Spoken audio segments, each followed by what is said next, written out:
Hello student, आज की class में हम लोग पढ़ने वाले हैं सेकेंडरी मार्केट के बारे में। सबसे पहले हम लोग देखेंगे सेकेंडरी मार्केट का मीनिंग देखेंगे, फिर उसकी कैरेक्टरिस्टिक्स देखेंगे, फिर देखेंगे कौन कौन सी पार्टीज जो हैं इसमें इन्वॉल्व है, फिर इसके टाइप्स क्या क्या हैं, फिर इसकी इम्पोर्टेंस क्या है। ये सब आज की वीडियो में हम लोग देखेंगे।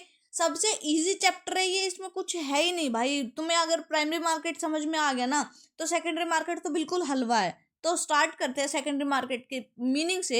सबसे पहले देखो, प्राइमरी मार्केट में क्या होता था, ये है कंपनी। कई बार कंपनी को पैसों की जरूरत पड़ती है, ठीक है, तो कंपनी क्या करती है, अपने शेयर जो है वो मार्केट में दे देती है, बेच देती है, ठीक है। और उसको खरीदते हैं कोई लोग, कोई भी हो सकता है, कोई भी इंसान पब्लिक का खरीद सकता है। कंपनी ने अपने शेयर किसी को भी बेच दिए पब्लिक में से।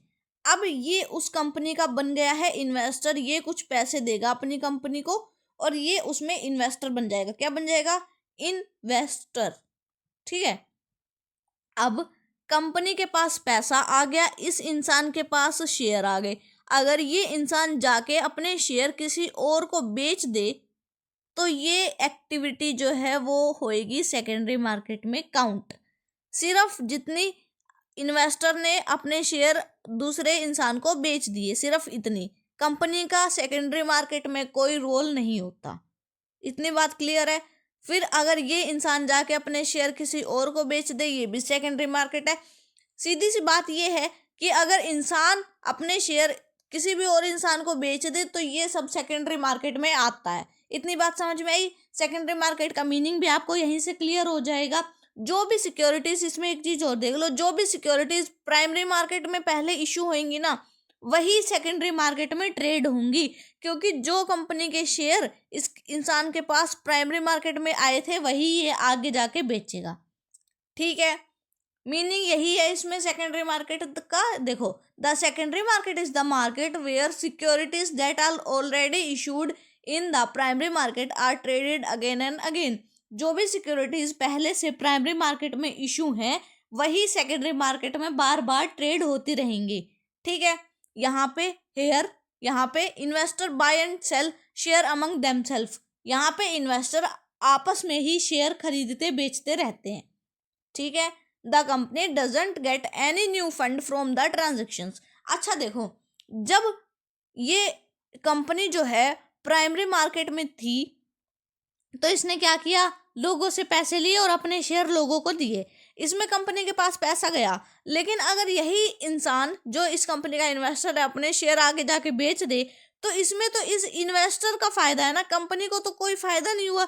तो सेकेंडरी मार्केट में कंपनी को कोई भी फायदा नहीं होता, ना ही कंपनी के पास कुछ पैसा जाता है। इसका जो फायदा होता है वो इन्वेस्टर को होगा।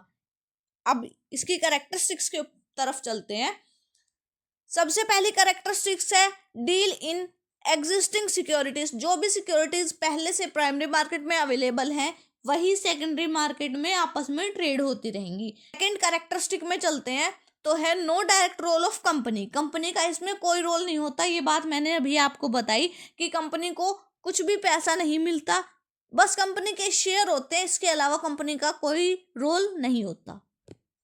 थर्ड पॉइंट है प्रोवाइड लिक्विडिटी। देखो, investor can easily convert their securities into cash by selling them. अगर किसी भी इन्वेस्टर के पास कंपनी के शेयर हैं और इसको पैसा चाहिए तो ये सिंपल जाएगा, अपने शेयर किसी और को बेच देगा और इसके पास क्या आ जाएगा, पैसा आ जाएगा। इसके पास पैसा आ जाएगा, इसके पास शेयर्स आ जाएंगे, ठीक है। तो ये लिक्विडिटी भी प्रोवाइड करता है। फोर्थ पॉइंट है ऑर्गेनाइज्ड मार्केट। देखो, ऑर्गेनाइज्ड मार्केट का मीनिंग ये होता है कि हर काम सही ढंग से, देखो एनएससी और बीएससी दो इंडेक्स होते हैं। NSC stand for national stock exchange और BSC stand for Bombay stock exchange. अगर तुम चाहते हो कि ये स्टॉक एक्सचेंज है, इनके इंडेक्स हैं, एनएससी का है निफ्टी और बीएससी का है सेंसेक्स, ठीक है। इतनी बात समझ में आएगी। हाँ, ये दो स्टॉक एक्सचेंज है जिनके इंडेक्स ये दोनों हैं, ठीक है। ये अब ये एनएससी और बीएससी ये भी देख लो क्या है। एनएससी और बीएससी मार्केट प्लेस है जहाँ पे सिक्योरिटीज जो हैं, जो पहले से इशू हैं प्राइमरी मार्केट में, उसको खरीदा बेचा जाता है। अगर किसी को सिक्योरिटीज खरीदनी या बेचनी है तो वो यहाँ पे आएगा, अपनी सिक्योरिटीज रजिस्टर करवाएगा और फिर उसको खरीदेगा बेचेगा। ठीक है, आजकल तो ये सब चीजें ऑनलाइन भी होने लगी हैं। तो ऐसा फिर है fifth point, price determined by demand and supply. देखो, जैसे किसी भी शेयर की सप्लाई बढ़ेगी उसका प्राइस भी बढ़ेगा, अगर किसी शेयर की सप्लाई घटेगी तो उसका प्राइस भी घटेगा। ठीक है, prices change continuously based upon market force. यहाँ पे जो प्राइस है ना वो हर मिनट बढ़ते और घटते रहते हैं, हर मिनट, चाहे कभी भी भाई, कभी भी बढ़ सकते हैं कभी भी घट सकते हैं, इसका कोई वो नहीं है। ठीक है, फिर है sixth, regulated by SEBI. SEBI क्या है? सेबी एक बिल्डिंग की तरह लगा दो तुम। सेबी सबको मेंटेन करता है, एनएससी को, बीएससी को, ये देखता है कि ये दोनों ठीक से काम कर रहे हैं या नहीं कर रहे, प्राइमरी मार्केट में सारा काम ठीक से हो रहा है या नहीं हो रहा, बस। फिर है कंटिन्यूअस मार्केट, हमेशा यहाँ पे बाइंग एंड सेलिंग होती रहती है। ट्रेडिंग आवर में सिर्फ, ट्रेडिंग आवर में मतलब कि एक टाइम डिसाइड है कि इतने से इतने बजे तक ही तुम खरीद बेच सकते हो शेयर, इसके बाद नहीं खरीद बेच सकते। ठीक है, यही होते हैं ट्रेडिंग आवर। मतलब यहाँ पे जितने टाइम ट्रेडिंग आवर चलते रहते हैं ना, यहाँ पे सिक्योरिटीज खरीदी बेची जाती ही जाती हैं। फिर है eighth point, anchorage primary market. देखो, liquidity in the secondary market motivate investor to invest in new securities. जिस इंसान ने पहले सेकेंडरी मार्केट की सिक्योरिटीज खरीदी, क्या उसका मन नहीं होगा कि मेरे पास सीधा कंपनी के शेयर आए? बिल्कुल होगा ना। तो यही बता रखा है इसमें कि ये जो है सेकेंडरी मार्केट के इन्वेस्टर को मोटिवेट करता है ताकि वो न्यू सिक्योरिटीज में अपना पैसा लगा सके।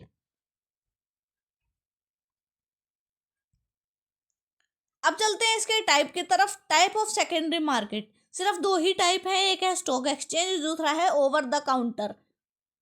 स्टॉक एक्सचेंज जो है वो ऑर्गेनाइज मार्केट है, इसमें हर चीज ऑर्गेनाइज है, रूल एंड रेगुलेशन है, हर चीज सेबी के द्वारा मेंटेन होती है। और इसके जो एग्जाम्पल है वो है एनएससी और बीएससी। एनएससी और बीएससी क्या है? मार्केट प्लेस फॉर किसके लिए? जो भी सिक्योरिटीज सेकेंडरी मार्केट में अवेलेबल हैं उनके लिए। ठीक है, NSC stand for national stock exchange, BSC stand for Bombay stock exchange. Second point है over the counter. Over the counter जैसे ये ऑर्गेनाइज्ड मार्केट है, ठीक है, ये इनफॉर्मल मार्केट है, यहाँ पे एनएससी और बीएससी का कोई रोल होता ही नहीं है, बस सीधा इन्वेस्टर जाते हैं अपनी सिक्योरिटीज किसी और को दे देते हैं। ठीक है, अब है कौन कौन सी पार्टीज जो हैं वो इन्वॉल्व होती हैं सेकेंडरी मार्केट में।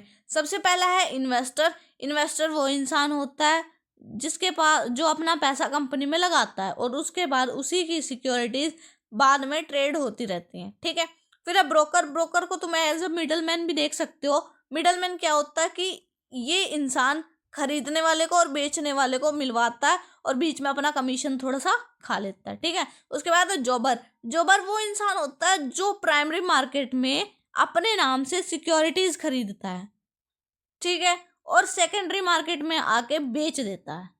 स्टॉक एक्सचेंज, स्टॉक एक्सचेंज मतलब एनएससी और BSE. NSC stand for national stock exchange और BSE stand for Bombay stock exchange. देखो, ये मैं इतनी बार बता रही हूँ क्योंकि कई बार ये क्वेश्चन पूछा जाता है कि what is NSC and what is BSE. ठीक है, तो ये स्टॉक एक्सचेंज है, इनकी फुल फॉर्म लिख देना। अब चलते हैं इसकी इंपॉर्टेंस की तरफ। इंपॉर्टेंस क्या है सेकेंडरी मार्केट की? Encourage investment.